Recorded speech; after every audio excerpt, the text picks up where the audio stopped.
Hey guys, welcome back to the Wagon Family Garage, and today we're going to be replacing this tie rod bar off my JKU Wrangler.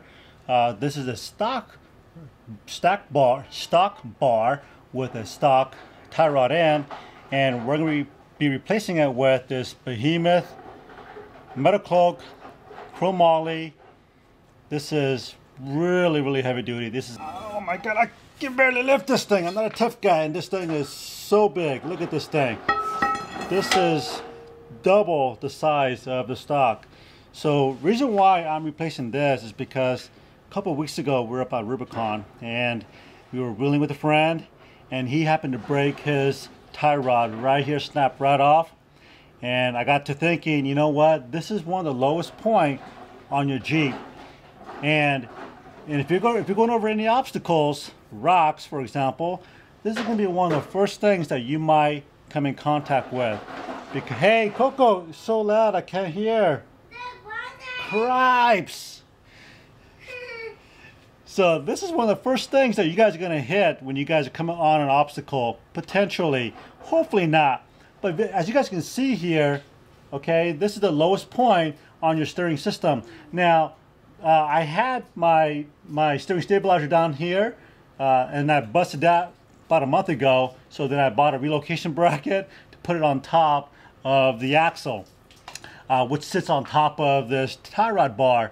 But now, this is the lowest point on my Jeep as far as the steering goes. And you guys, if you lose this, if you break this, you're shit out of luck.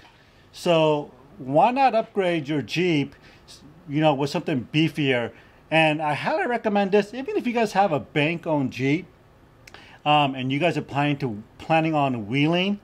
I really recommend spending. This is about $460. That comes with the both tie rod ends, and comes with the steering stabilizer bracket.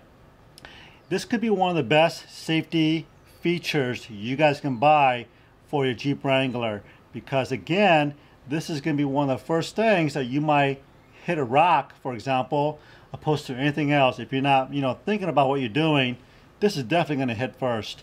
So this is a chromoly versus a steel tubing. I know I'm pretty positive that this is not a DOM tubing. It's just a steel tubing. Maybe it's forged, I don't know. So one of the first things you want to do before you get started is go out to Metalcloak website and print off their instructions. So I'm going to go ahead and take this apart. I'm going to try and capture all this for you guys on video. I got two jacks under my Jeep. I got my tires off already, so let's get started.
So this tubing here with the 3 rings, this is your right side.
Alright guys, so the installation took literally 15, maybe 20 minutes at most. What took the longest is really going through each instructions and going online to get the torque specs on the bolts. So there's a couple of takeaways from this installation.